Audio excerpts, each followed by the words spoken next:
the lies he peddled when he met the press last week. What I realized after the Meet the Press meeting was that the president's speech was tailored towards deceiving the populace who are already in the worst form of livelihood brought upon them by his own government.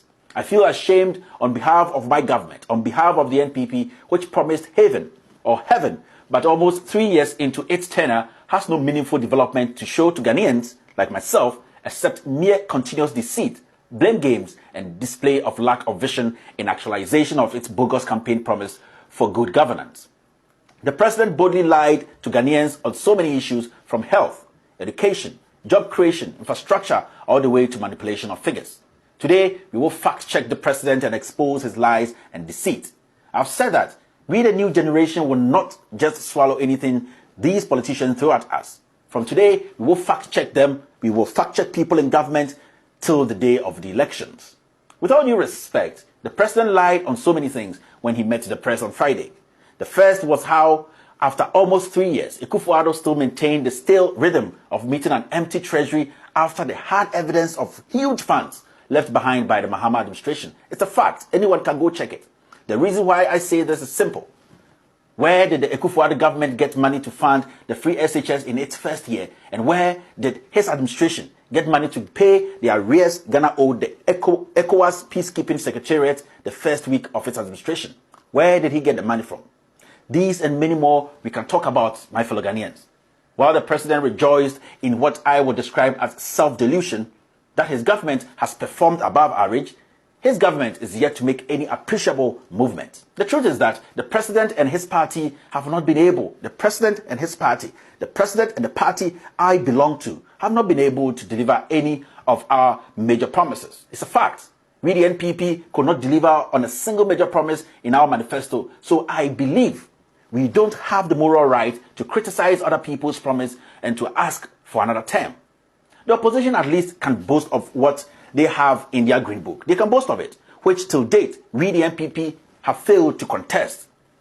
All that we the NPP can boast of is free SHS. I guess free SHS answers all questions, and I will always remind the president and this government of what Akufo told them some weeks ago, that free SHS alone cannot win you another term. That is what Akufo told the president. With all due respect, my fellow Ghanaians, now let's fact-check the president. The president lied to Ghanaians when he said his government has eliminated the cash and carry system and restored the NHIS. That was also a great lie. Just this Thursday, private health facilities across the nation released a press statement threatening the return of cash and carry in hospitals across the country.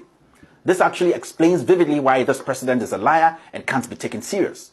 The president does not respect us, my fellow Ghanaians, and feels he can just walk to the mic and lie to us because there will be no consequences. Today, multi-million-dollar projects, multi-million-dollar hospitals are being left to rot all because this president, Akufo-Addo, is so arrogant and feels his predecessor will take credit if he commissions them.